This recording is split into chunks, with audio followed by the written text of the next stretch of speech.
It is your live clinic. Yesterday we talked tennis and paddle injuries. Today we are tackling football. Pun well and truly intended. We have got Dr. Andrew Foggitt joining us. He is consultant orthopedic foot and ankle surgeon. And Dr. Andrew, are you following the World Cup with a sporting interest but also a medical eye? Quite a lost interest since the last Hey. I've been watching what's going on. So yes, I'm very interested in what's going on, but I think I'm probably going to be supporting Morocco from now on. Me too. The mighty Morocco. It's wonderful to see that. Not using the F word anymore. Don't you dare. No, So how are you today? Very well indeed, thank you very much. Thank you for having me on. Absolute pleasure. I find this really interesting because I'm in my 40s now, and there seems to be a demographic of guys in their late 30s, 40s who are like, do you know what? I'm not going to go to the gym. I'm going to take up five-a-side football again. And next thing you know, we've got some injuries. So before we talk injuries, I want to talk, I guess, benefits of football. Professional, these guys are running crazy distances, but recreational. What are some of the upsides of incorporating it into your sporting life? Oh, surely any exercise at any time has got to be good for you. I'd much rather folk actually ran around. It sounds a bit macabre, but I'd rather folk ran around and actually had the odd injury than sat in front of a TV or a computer all day. Yeah, it makes total sense. Anything that gets your heart going and gets you puffing has got to be good for you. It's very important. I think I said before, you've got to make sure you warm up and you warm down. Mm-hmm. But I think, get out there and do something. Don't just sit inside all the time. I know it's very hard here in Dubai because it's very hot in the summer, but you can find something to do inside in an inside gym or an inside swimming pool, for example. Mm-hmm. It is true. In football, obviously it's very topical right now, but I think it also brings back a lot of nostalgia. Jumpers for goalposts and, having that sense of making friends and having a laugh, almost in exercising without thinking about it. But let's talk injuries. What's coming to you at Burjeel? Well, I look after purely foot and ankle surgery, so I don't come anywhere further up the leg than the middle of the shin. So I see all the broken foot bones and the ankle sprains and the footballers' sports-type ankle injuries and so on. That's my sort of bread and butter medicine here at Burjeel. Mm-hmm. So let's go to the text line. Message from Ross. I think Ross is absolutely bang on the demographic we were just talking about, saying 2 weeks ago I played five-a-side for the first time in 13 years, and I played like I was 13 years younger, which was a mistake. When the adrenaline wore off, the pain didn't. I went to the doctor, found 2 cracked ribs, leading to 2 weeks of pain and no exercise. I'm less fit than when I started, but it was great fun. So let's talk sensible precautions then for getting into football after a long time or for the first time. What do people need to know in terms of protecting themselves for finding themselves with you? Well, you should do all the things about stretching and warming up, but that's really, really boring, and I've never been very good at that either. Thank you for that. Like everyone else, you get on the pitch and the red mist descends, and you just want to get out there and run around. Mm-hmm. Broken ribs are very unlucky, unfortunately, but the normal injuries, there's not a great deal you can do about them, I don't think, by and large, as long as you've got a sensible set of shoes on your feet or boots on your feet. And you don't get too dizzy. I think get on with it, frankly. Well, what about if there is an injury? And we'll talk about your specialty, which, as you say, is south of the shin. What can we do to help heal better? I'm guessing not putting on those boots and getting out after 2 weeks, probably. Yeah. Well, one of the problems is we live in a sort of an instant culture, and that applies to almost all aspects of our life, including recovery from sport. And there's a belief, unfortunately, that you have an injury today, you'll be back to normal by Sunday tea time, and it just doesn't happen like that. Mm-hmm. The problem is Mother Nature heals things at a fairly fixed rate, and it's common for patients to say to me, "Oh, Doc, I'm a good healer." I'm sure you are, but that you don't heal any faster than anyone else. And it's being prepared to back off and give things time to settle. And certainly in my sphere, just this afternoon, I've seen someone came in this afternoon who'd sprained his ankle playing football yesterday. Hugely swollen ankle, but nothing broken on the X-ray. But I still put him in plaster to rest the soft tissues and enforce that rest. So I think the answer is come and see a physiotherapist, come and see me if you're worried and you want me to have a look at you. But I think the idea is to be prepared to back off for more than just 2 or 3 days. Start off with 2 or 3 weeks and then go gently after that, I think. Now, I know this is not perhaps your area, but what do we know about the research in terms of heading, footballs as a professional? And we've seen this in other sports as well, terrible concussions coming out of rugby. Yeah. What do you say to anyone who's got a child or a teen who is really passionate about the sport, and you ultimately want to keep them safe? Of course, yes. Your heading in football is very topical at the moment. Just 2 or 3 weeks ago, the Scottish Football Association have apparently banned heading in footballers one day either side of a match from now on. So that's quite a sort of restriction on them, and very much an acknowledgement of the fact there is a problem. The Daily Mail recently published an article saying footballers heading 80-mile-an-hour footballs. That's pretty frightening if that's true. 80 miles an hour. If a proper leather football coming at speed is not a lightweight. So I find this discussion fascinating, but really difficult, because if you stop people heading footballs for fear of hurting their head, do you stop people rock climbing for fear of falling down off a rock cliff? And where do you draw the line? Exactly. You need to put some responsibility in the hands of the people. It is, and like everything else in life, it's moderation. But where is that line of moderation for heading a heavy football? Yeah. I don't pretend to know the answer to that one, and I think there's quite a long way to go on that. Dr. Andrew Lee's just been in touch saying he needs a second opinion on his ankle, and where can you be found? So you are there at Burjeel. Which location are you at? We're just off the Sheikh Zayed Road, where it crosses or is crossed by Almanara Street. Dr. Andrew, thank you so much. Sorry, No, I've just run out of time, but I just want to say, if anyone does want your details, I have them in front of me. I can happily ping them over if anyone just wants to say doctor on 4001. Dr. Andrew, we'd love to have you back, have a chat about other sports, other issues, and some of the things that you've been tackling in clinic there at Burjeel. In the meantime, though, wishing you happy holidays, and we'll say it quietly. Very much the same to you. Sorry, Thank you very much. Come on, Morocco. Dr. Andrew Foggitt. Speaking to us, consultant orthopedic foot and ankle surgeon. If you do want his details, just drop me a message. I'd be very happy to share them. This content is for informational purposes only and does not intend to substitute professional medical advice, diagnosis or treatment.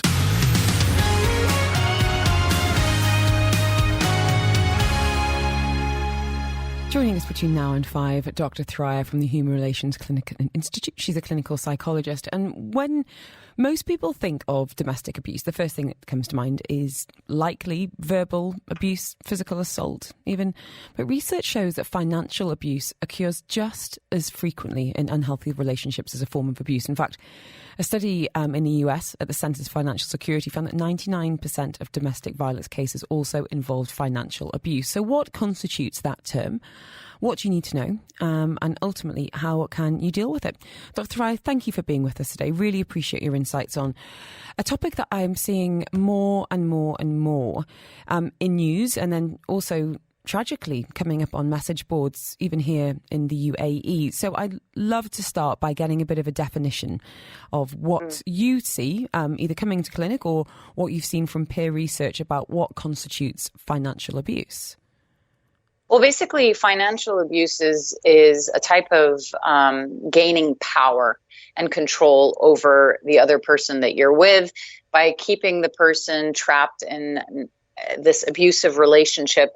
And that involves things like withholding money, controlling all the household spending, but also having limited knowledge to the financial situation of the household itself. So basically, it's the way the abuser gains control and maintains control over the other partner through financial means. So money, as you say, is used as a tool for manipulation. So it can be, as you're saying, withholding information. So someone not being aware of family finances, bills, debts, income, spending, bonuses, all that kind of thing. So being kept in the dark. What about stopping someone from working or sabotaging a career? Absolutely. I mean, basically, it's not just, withholding information, but not allowing them to work, sabotaging their relationship with work as well, controlling their purchases or their access to the money itself. So basically not allowing them to have access to either a joint account or to a single account. And this also could involve things like making sure that the person kind of signs off things on their name and then putting them into debt. Okay. And so much so that the person can't leave, because if they do leave, then there's no way to recover that debt. And so there are so many different ways that a person can financially abuse another. But in essence, it's really about kind of making sure that you're kind of harming, depriving, and disadvantaging your partner through financial means.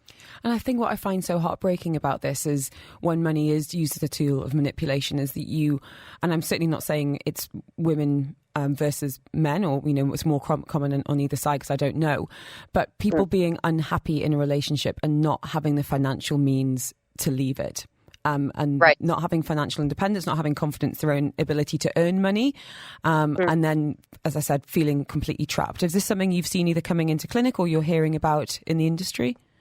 Absolutely. I mean, one of the strongest reasons why a person stays in an abusive relationship is due to financial reasons. So essentially, this is the surefire way to keep a person staying in an abusive relationship, because they don't have the means to leave the relationship or to even sustain and take care of themselves, especially if they have kids. So if they have kids, it places even a bigger financial burden on them. So it makes it harder for them to leave. So the financial abuse piece is a significant contributing factor to the maintenance of the abusive relationship.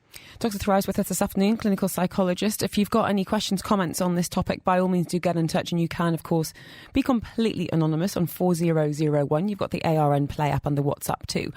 Now, Thuraiu, just to be super clear and almost playing devil's advocate here, if someone is genuinely happy for their spouse to take care of finances and to be, CFO of the household, it's not automatically abuse or manipulative, because sometimes it is just an agreement that a couple will enter into, right? Right, absolutely. I mean, if it's an agreed upon thing, then that's fine. However, we just need to be careful on how that works as well, because some people are very good at manipulating the other partner into like, you know what, you don't have to worry about this stuff. Like, I'll take care of it myself. And that is their form of financial abuse. Because no matter what, when you are in a relationship, you must have access and transparency to the finances of the household. So if you don't have access and transparency, that in and of itself is already problematic. This is not to say that you're not involved. So if you don't want to be involved in paying the bills and so on and so forth, then that becomes something that the both of you are talking about. But instead of it being a unilateral decision that, listen, I'll take care of everything, don't worry about anything.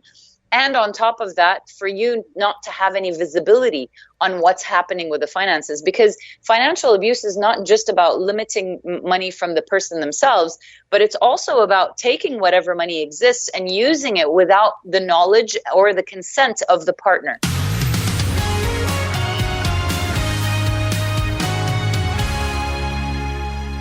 Dr. Thuraiu, clinical psychologist, joining us this hour, and we're discussing financial abuse. Domestic abuse is so much more than physical harm. In many cases, financial abuse hurts victims by stripping away their control over their money, destroying their financial health, but it's very rarely discussed. It does go hand in hand with domestic violence.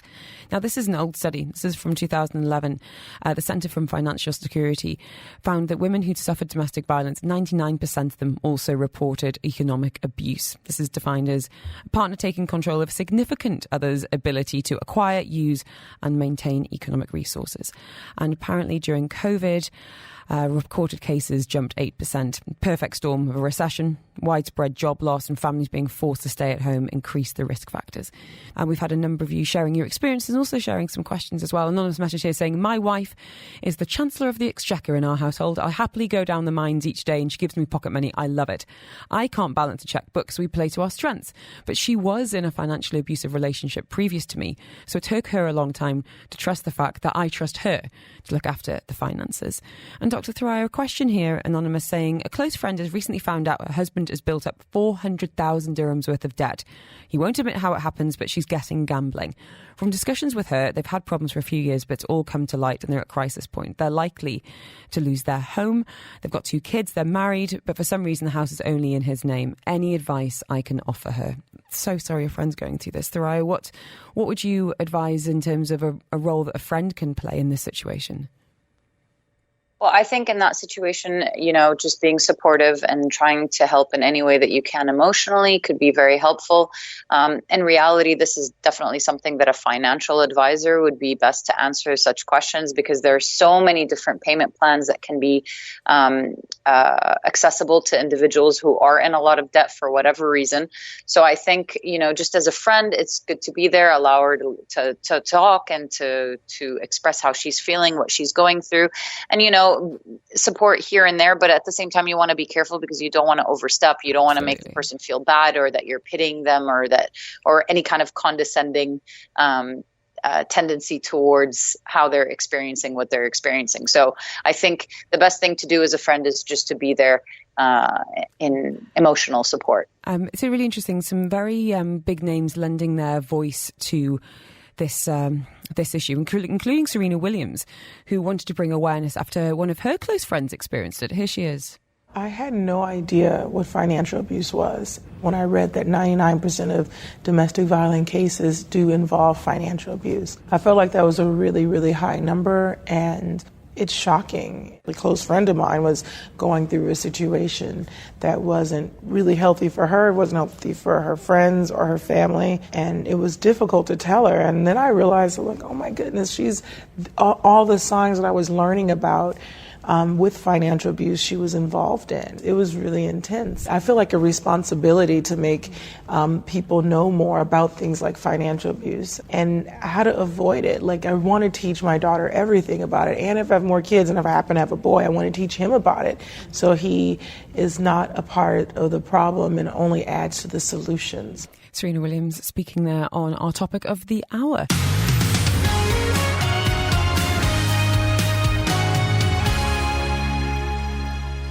Bit of a trigger warning. We are talking about domestic abuse today with a particular look at financial abuse. We do often think about verbal and physical assault, but financial abuse is far more prolific than you might realise and can be so damaging. Clinical psychologist Dr. Thuraya from the Human Relations Institute and Clinic is joining us to unpack this and guide us and answer your questions. And you can get in touch, of course, 4001. Use your ARN Play app. You've got the WhatsApp as well.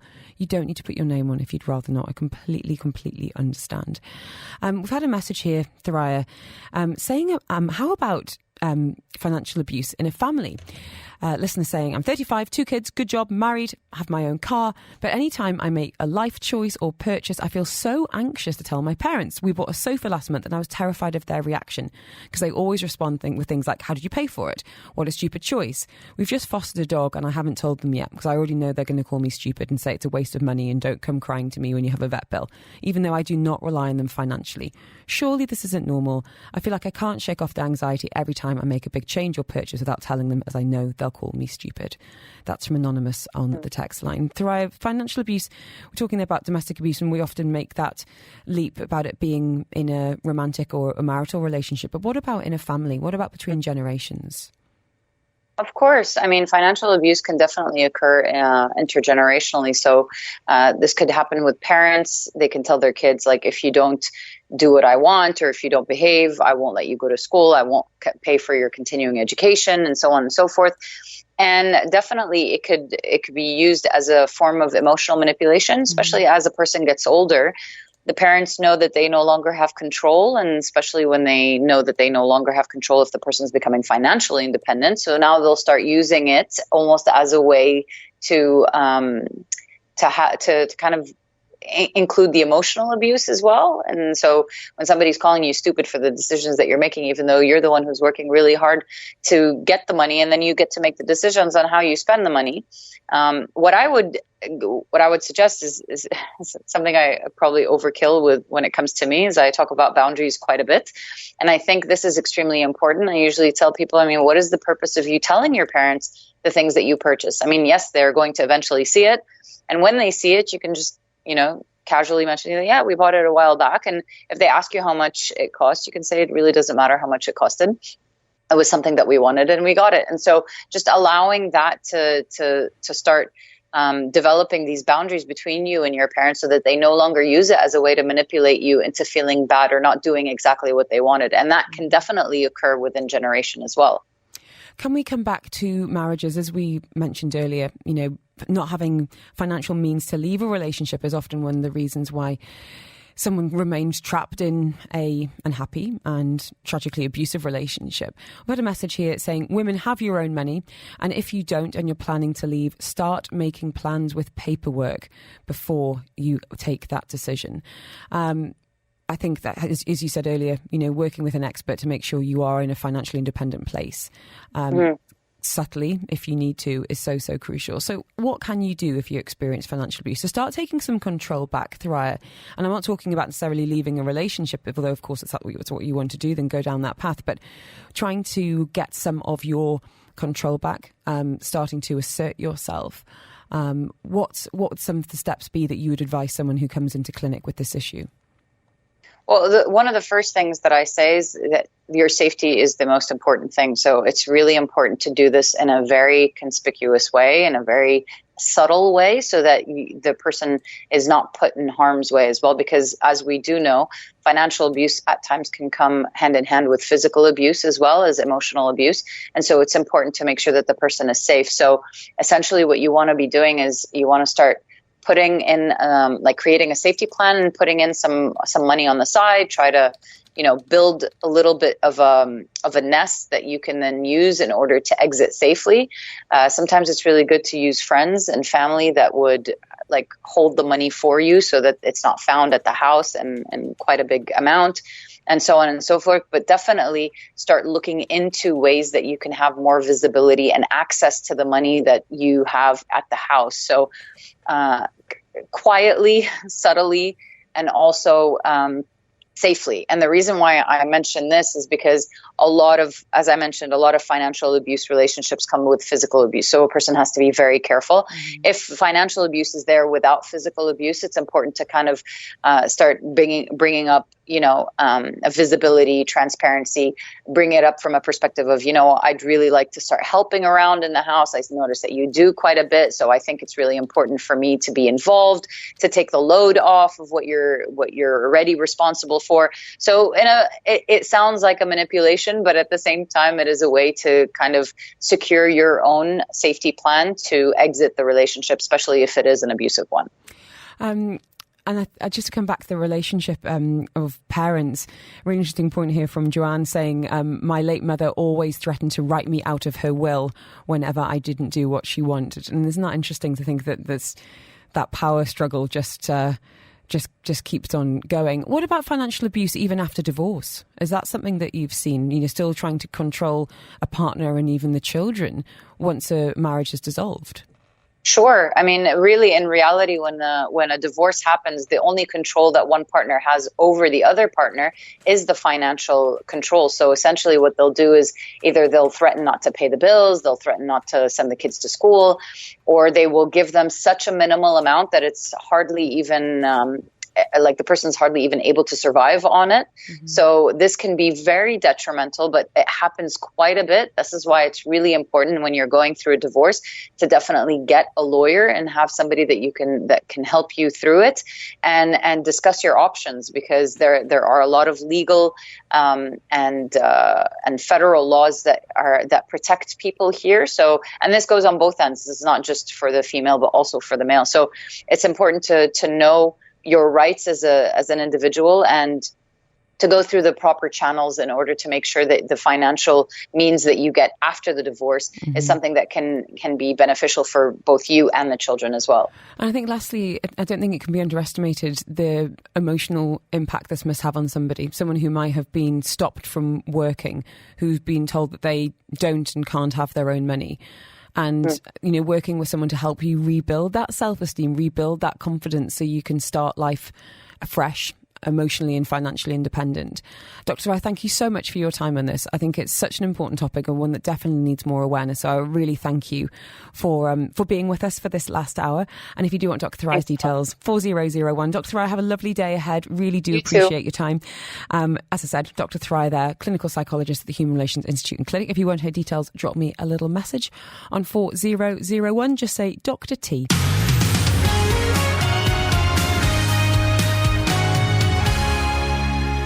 So what will be in store for the winner of that exclusive tea masterclass? To explain a little bit more from Newbie Teas Middle East, Sanya Muller is in the studio with some little cloches of some beautiful tea blends that we're going to be smelling and exploring. But before we get to that, Sanya, can you explain a little bit about Newbie Teas? Because it is the most highly awarded luxury tea brand in the world, which is wonderful. But in terms of taste and history, what do we need to know as consumers? Hello, Helen. How are you? Okay, thank you. Well, yes, rightly said, Newbie is the world's most awarded luxury tea brand. And one of our missions, it's very clear that we want to reintroduce fine quality tea and we want to revive the world's love for it.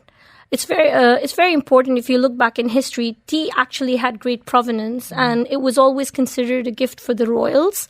And tea has, caused wars and moved borders, and people have actually gone colonizing countries because that's the kind of value tea had in history.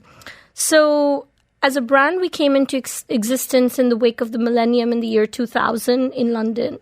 But we're very blessed and we've been growing. We're almost in over 12 countries around the globe.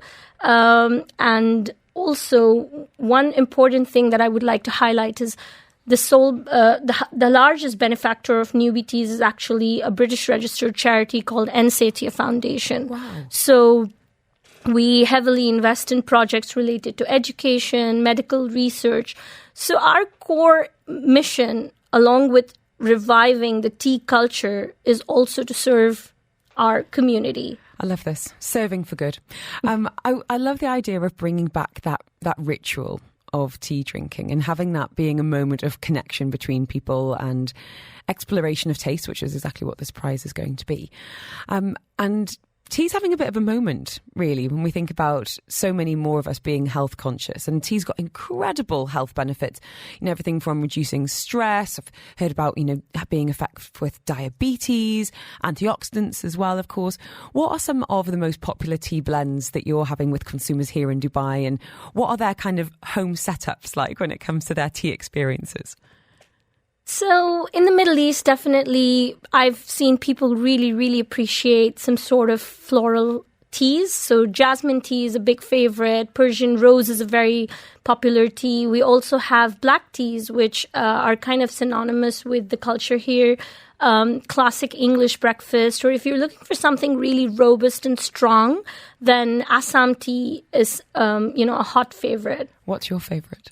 Oh, well, mine's jasmine. I love jasmine tea. Now, here's the question, and this has caused, you're talking about tea causing wars and moving borders. There's many an argument, especially I would say in a British household, about how to brew the perfect cup. I mean, my goodness, you've had people stropping out of kitchens and throwing tea bags in the bin, and how dare she put the tea in and then the milk, or the milk first and then the tea. All of this. Now, you've brought in today a beautiful selection of tea. You even brought your own kettle in, which is temperature controlled. Can you give us some tips and advice for creating a really beautiful cup of tea at home that really does justice to the leaves that you're working with? So enjoying fine tea is a very immersive experience. You really need to invoke your senses, and it's something that you brew with a lot of love and care. But just to make it easy for your listeners and, some quick tips, it's very important to use freshly boiled water. Don't use water which has been reboiled and reused. Also, please use the right amount of tea leaves. For 250 ml or 200 ml, 2 grams of tea leaves are more than enough. If you're going to use a lot of tea, you're going to make it very concentrated. Do you have loose tea and tea bags to make it even easier? Yes. Okay, good. Just in case someone's there with a scale. Yes. So for the people who want to play safe and still enjoy the best character and the taste for the tea, we have pyramids, which are actually our loose teas packed in sachet forms. So that's a very interesting and easy way to enjoy fine tea. Okay, so are we using a teapot? Are we putting bag and cup directly? Are you warming the teapot? Sanya, there's a whole host of questions that I can hear my Irish mother asking me right now. So if you're using a pyramid or a tea bag, you're directly adding it to your cup. And obviously, all our packaging comes with very precise brewing instructions. So if it says 2 to 3 minutes at 80 degrees or 100 degrees, please remove the tea bag once it's brewed and ready. If you're doing loose leaf teas, it's definitely an indulgence and it's more elegant, and you're going to use a nice glass teapot or a porcelain teapot. You're going to use the right amount of tea leaves, and you're going to let it brew according to a timer. Once you're done, you're going to strain your tea and you're going to remove the tea leaves so that you don't overbrew. Okay. And then you can enjoy. I think it's time to have a little sample. We can't drink in the studio, but we have bought some lovely glass cloches with some of your favourites. We're going to start with, this is an Oriental blend. Can you tell us a little bit about what I've got in front of me? I'm going to have a little smell while you're talking. So what you're looking at right now is actually an Oriental Sencha. So if you notice, it has a very tropical, fruity fragrance. It's really fruity. And when I look at it, you've got, I can see some blue in here. I've got some pink, some green. So it does feel and look very tropical. Yes. So it has corn flour. And it actually is infused with the fragrance of mango and papaya. Ooh, I love it, actually, because I'm more of a fruity person, so to speak. Right. Okay. And how would you brew this one? This is no milk, no sugar needed. The tea is flavoured to perfection. So this is something very important one must know, that if you are drinking fine quality tea, you really don't need any milk or sugar, and it's just good as it is. And if you had to brew this tea, it's delicate, so an 80-degree temperature would be right, and you could brew it for 3 to 4 minutes. Okay, Sanya, tea number 2. I'm going to bet my bottom dirham that this has got some rose in it. Yes, so this is a Persian rose tea. It's a herbal tisane. It's caffeine-free. It's great for kids. It's great for pregnant mums who don't want to have caffeine during this period of time. And these rose buds actually come all the way from Iran, and they're hand-picked, and they're very delicate. Beautiful as well. Really beautiful. I love this idea about no caffeine tea, because that is a big concern for an awful lot of people. I mean, I personally welcome caffeine frequently, but to be able to enjoy something without worry must be, and have that Middle Eastern aspect. Is this a popular one in this part of the world? Yes, definitely. It's one of our favorites amongst a lot of local residents. This must be a lovely gift as well, I would imagine. You know, at this time of year, a lot of people giving chocolate.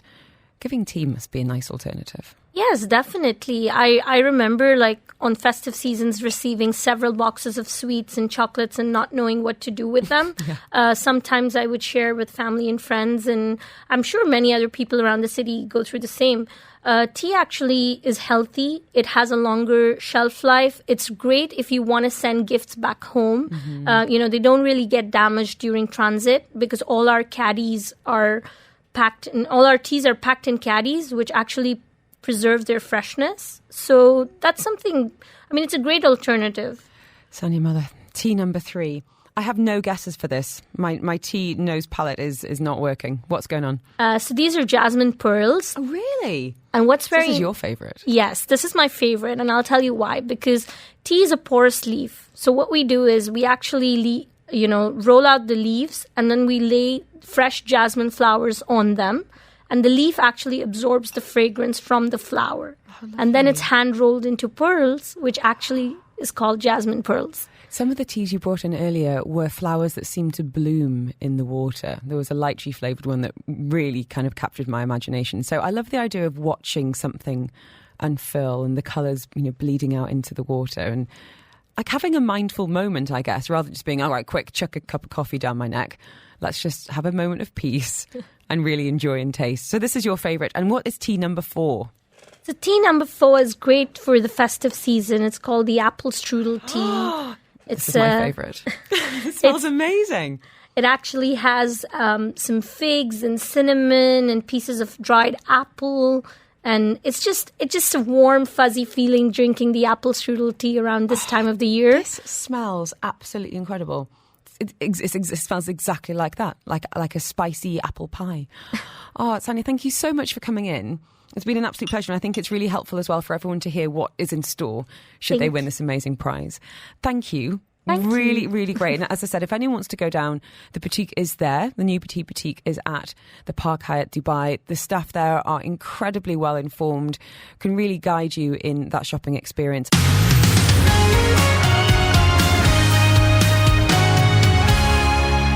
And thank you for downloading this episode of the Afternoons with Helen Farmer podcast. Don't forget, you can subscribe. You'll get it direct to your phone as soon as it's out. And you can listen to me live on Dubai Eye 103.8, Monday to Friday between 2 and 5 p.m. You've been listening to a Dubai Eye 103.8 podcast. To enjoy lots more from Dubai Eye in the United Arab Emirates, just go to DubaiEye1038.com or find them wherever you normally get your podcasts.